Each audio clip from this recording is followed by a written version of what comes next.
আজকে তাহিরি যখন জিকির করে এটার ভিতরে নিয়ে এডিটিং করে ডিজে গান বানাও। এটার ভিতরে দেখবেন সাইডটা ছেলে চিকন চিকন ফ্যান পরবো, সাদা বুট জুতা লাগাইব, লাগাই কোমরটা সিহন আর কি। এরপর এটা এমন ড্যান্স দে দিয়া এটারে এমন তাইলে ভালা একদিনে 1 মিলিয়ন একটা দেখতেছি। আর কয়েকদিন গেলে মনে হয় সারা বাংলাদেশের মধ্যে সবচাইতে বেশি ভিউয়ার্স হবে আমার ওই যারা ডিজেটা বানাইছে না এটার মধ্যে লাগাই দিবে।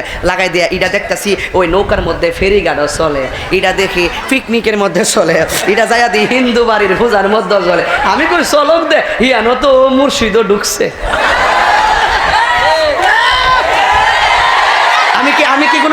আমি কি দলিলের বাইরে কথা বলছি?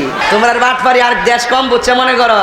মনে করছে যে তাহিরি গাজীপুরের ওয়াস্টির ভিতরে ডিজে গান বানায় ছেলে মেয়ে নিয়ে নাইচা এটা ভালো করে ভাইরাল করতে পারলে তাহিরির মনে হয় সবাই ঘৃণা করব।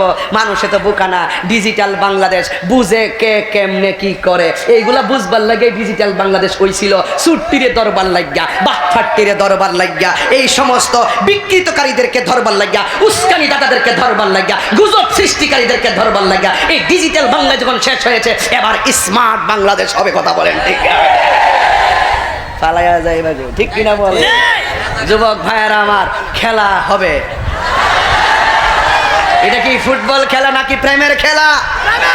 তাহিরির সঙ্গে গাজীপুরের মানুষের অনেক ভালোবাসা মনে হয়ে গেছে। যতটা মাহফিলে আসছি আমি ওই দিন আমাদের মন্ত্রী মহোদয়কে খুব মিস করছি ওই রাজবাড়ী মাঠের মধ্যে। আমি খুব আশা ছিলাম যে আমার সঙ্গে দেখাটা হবে, কিন্তু আজকে আসার পরই বললাম যে আমি অত্যন্ত ভাগ্যবান যে দুইজন প্রথিতযশা অত্যন্ত বিচক্ষণ ব্যক্তি, বুদ্ধিমান ব্যক্তি, যারা সমাজ নিয়ে ভাবে, ধর্ম নিয়ে ভাবে। আমি সামনে প্রশংসা না, ওই আহমদুল্লাহ জানে আমি কি বলি, আহমদ রাজা জানে, এই আহমদ রাজা সাহেব আর ওই যে হামিদ রাজা সাহেব, তাদের সাথে আমার প্রতি রাত্রে মেসেঞ্জারে কথা হয়। আমি গাজীপুরের সব খবর আমার নখদর্পণে আছে ইনশাল্লাহ। আমার মনে হয় আপনাদের যে উপচে পড়া নবীর প্রেমের ঢেউ আস্তে আস্তে তাহিরির প্রতি যেই সন্দেহ, সংশয় আর বিভিন্ন ধরনের সমস্যা এখন কি আছে? সত্যি করে না আছে? আচ্ছা এগুলো কি করছে না ওরা? এগুলো কি ঠিক আছে? এগুলো কি ঠিক বলেন তো দেখি? আমাদের অর্গানাইজটা একটা আলাদা জায়গা, এই জায়গাটাকে তারা বিকৃত করে। আবার কি করে দেখেন, আবার আমার ঠোঁট মিলা এটা বলে টিকটক ভিডিও, আবার চেহারা যে কালাও হে আবার ফিল্টার দেয় এমনি। আমি আগে এমন ছিলাম এখন এমন হয়েছি।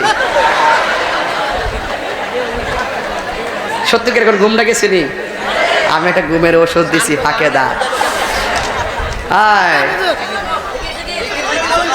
আমারই মন করলা গহরণ কি রূপ।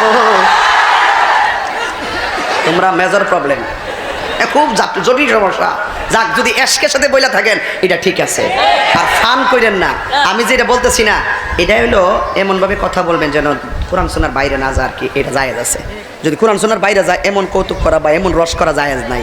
রাসূলও সাহাবায়ে কেরাম নিয়ে যখন ওয়াজ করতেন মাঝে মাঝে এমন কিছু কথা বলতেন ওরা হাসি দিতেন।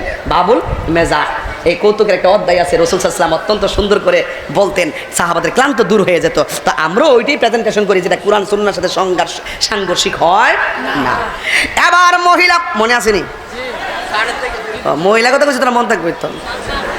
এই যে ফোলা ফান্ডিজিটি ফেসবুক চালায়, আমি কিন্তু সবের মোবাইল চেক দিলে মেসেঞ্জারে ধরা খাবি। আল্লাহর ওয়াস্তে বন্ধ করেন, বন্ধ করে ফেলেন। মোবাইল বেশি চালাবেন না, টাইম লস। ফজর আজান দে, আসসালাতু খায়রুম মিনান নাওম।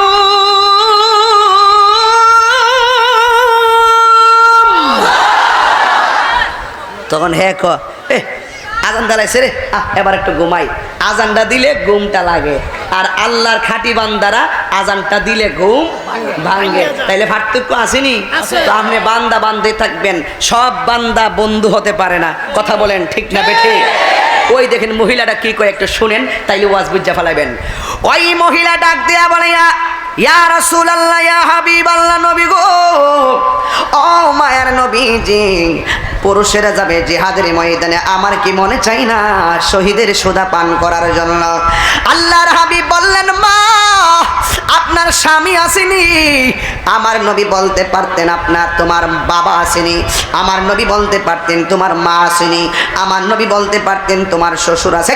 আমার নবী বলতে পারতেন তোমার শাশুড়ি আসেনি। এইগুলো না বইলা আমার নবী কেন বলছে তোমার স্বামী আসেনি? বোঝা গেল আমার নবী হলো গায়েবের খবর দেনওয়ালা। কথা বলেন ঠিক কিনা? নবীরে জানায়া দিয়েছেন কে?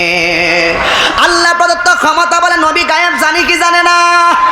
আল্লাহ প্রদত্ত ক্ষমতা বলে নবী হাজির হইতে পারে কি পারে না? আল্লাহর হাবিব বলেন মা আমি জানতে চাই তোমার স্বামী আসেনি? এবার মহিলা ডাক দিয়ে বলে হ্যাঁ স্বামী আছে। কয় তুমি তোমার স্বামীর খেদমতে চলে যাও। মহিলা ডাক দিয়ে কই নবী গো আমার স্বামীর প্যারালাইসিস, পাটা নিয়ে লড়তে পারে না।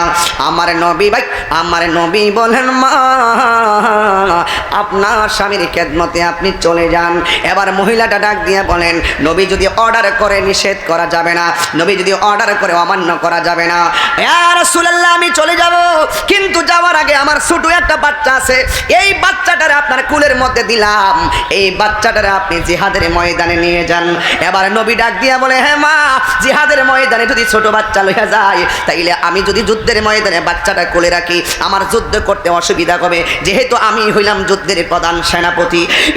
মা আমার সাহাবীরা যদি আপনার সন্তান কোলের মধ্যে রাখে তাইলে তো সাহাবারা যুদ্ধ করতে অসুবিধা হবে। ইন দি মিন টাইমে আল্লাহর হাবিব সাল্লাল্লাহু আলাইহি সাল্লাম বলেন মা আপনার সন্তানের উপরে নামাজ ফরজ হয় নাই, আপনার সন্তানের উপরে রোজা ফরজ হয় নাই, আপনার সন্তানের উপরে যাকাত ফরজ হয় নাই, আপনার সন্তানের উপরে নামাজ ফরজ হয় নাই, আপনার সন্তানের উপরে জিহাদ ফরজ হয় নাই, আপনার সন্তানকে আপনি নিয়ে যান। এই মহিলা ডাক দিয়া বলে ও নবী গো আমি জানি আমার ছেলের জিহাদের বয়স হয় নাই, আমি জানি আমার ছেলের নামাজের বয়স হয় নাই। ইয়া রাসূলুল্লাহ নবী গো আমার সন্তান সাহাবাদের কুলের মধ্যে রাখার জন্য আপনার কাছে দিচ্ছি না, আমার সন্তান শুধুমাত্র দিচ্ছি আপনি নবীর কুলের মধ্যে আমার পোলাটারে রাখবেন। আমার নবী বলে আমি যুদ্ধ করব কেমনে? ইয়া রাসূলুল্লাহ আমি তো মা সন্তানের চাইতে আপনি নবীরে বেশি ভালোবাসি। লা ইউমিনু আহাদুকুম হাত্তা আকুনা হাব্বা ইলাইহি মিন ওয়ালিদিহি ওয়া ওয়ালাদিহি ওয়ান নাসি আজমাইন। সকল মানুষের চাইতে নবীকে ভালোবাসার নাম হলো ঈমান। মায়ের চাইতে নবীকে ভালোবাসার নাম হলো ঈমান। বাবার চাইতে নবীকে বেশি ভালোবাসার নাম হলো ঈমান। এবং মা বাবা 14 গোষ্ঠী ওয়ান নাসি আজমাইন সকল মানুষের চাইতে নবীকে ভালোবাসার নাম হলো ঈমান।